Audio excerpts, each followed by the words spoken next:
Good day everyone. Today, we'll be discussing a significant issue that impacts millions around the globe, unemployment. This issue not only affects individuals but also shapes communities, economies, and societies at large. Unemployment can limit the people's potential and create barriers to a stable life. In this presentation, we'll explore the main causes of unemployment, including population growth, lack of education, corruption, and discrimination, and then look at its serious effects on income, health, the migration of skilled workers, and family relationships. Let's dive deeper to understand how these factors contribute to unemployment and its widespread consequences. To begin, let's establish why unemployment is critical to understand. Experts in economics and social sciences have researched its causes extensively, and studies from organizations like the World Bank and International Labour Organization revealed that unemployment affects both developing and developed nations. By examining this issue, we aim to better understand and address it. Unemployment refers to a situation where a person actively searches for employment but is unable to find work. Imagine a young graduate filled with ambition applying to countless jobs without success. Think of families facing poverty due to one or more unemployed members. This isn't just a statistics, it's reality of our billions. The emotional toil of unemployment often leads to stress, broken relationships, and long-term health problems. Today, I'll walk you through the causes of this devastating problem, and then we'll examine its effects on real lives. Unemployment is considered to be a key measure of the health of the economy. The most frequently used measure of unemployment is the unemployment rate. Let's examine the causes of unemployment. Population growth. The fast-growing population results in more job seekers than available jobs. Young people entering the workforce face to competition. As population increases, so does the labor force. However, job creation isn't always able to keep up. Many countries face rapid population growth, which strains available resources, leaving millions without work. Lack of education. Education equips individuals with skills for the workforce. However, limited access to quality education leads to skills gaps, making it harder for people to find jobs. In many places, people lack the education needed for emerging industries, leading to a mismatch between job seekers and available positions. The reason why many individuals around the world have been denied access to a quality education and why the knowledge they possess is not enough to successfully tackle the challenges of the 21st century can be economic, geographical, and social in nature.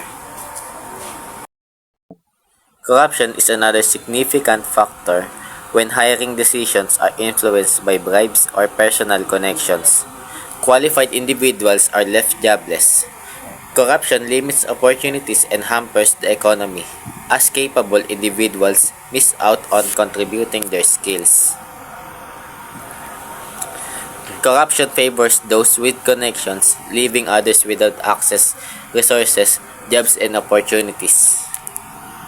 Discrimination based on gender, race, age, or disability also affects unemployment.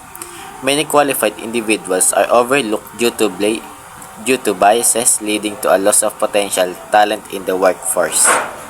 Let's proceed to effects of unemployment. Reduce of income. Unemployment reduces household income, which affect not just the unemployed individual but their family as well. Lower income limits access to necessities like food, housing, and healthcare. Unemployed individuals experience reduced income as a direct result of not having a job, because a job provides wages for the person. Being unemployed takes away these wages and leaves the individual with less available income. Health problems. Health problems, unemployment can also have a significant impact on a person's physical health. Being unemployed is a highly stressful situation, so it may cause stress-related health issues such as headache, high blood pressure, diabetes, heart disease, back pain, and insomnia.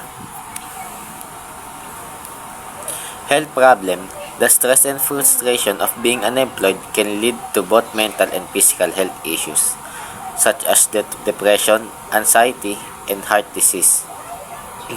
Health problems not only affect personal well-being but also increase healthcare costs for society. Brain drain qualified professionals may seek employment opportunities abroad, causing a loss of skill workforce and hindering the country's overall development. When qualified individuals can find jobs in their home countries, they often seek opportunities abroad. This brain drain depletes the nation of talent, affecting its economic and social progress. Negative familial effects. Family members of an unemployed person are also at risk of the negative impact of unemployment. Individuals who are unemployed have less family and marital satisfaction and increased family challenges compared to unemployed people. Unemployment can strain relationships and disrupt family dynamics. The financial and emotional burden often leads to tension and in severe cases, family breakdowns. The key solution to unemployment. Don't deny your feeling. Allow yourself to time to adjust to being unemployed. Don't beat yourself up for a situation. And look for the positive side whenever possible. Speaking with a counselor can also help alleviate some of the stress associated with unemployment. Reach out to friends and family. Unemployed individuals often of Unemployed individuals often feel a sense of shame or embarrassment about their situation, which often leads to isolation from friends and family. However, staying connected is essential to maintain motivation to find a new job and to promote healthy mental and physical well-being. In the end, unemployment remains a complex issue with far-reaching consequences. By understanding the causes, population growth, lack of education, corruption, and discrimination, and recognizing the effects on income, health, brain drain, and family, we see how urgent it is to address this problem. Ending unemployment requires both policy changes and individual commitment.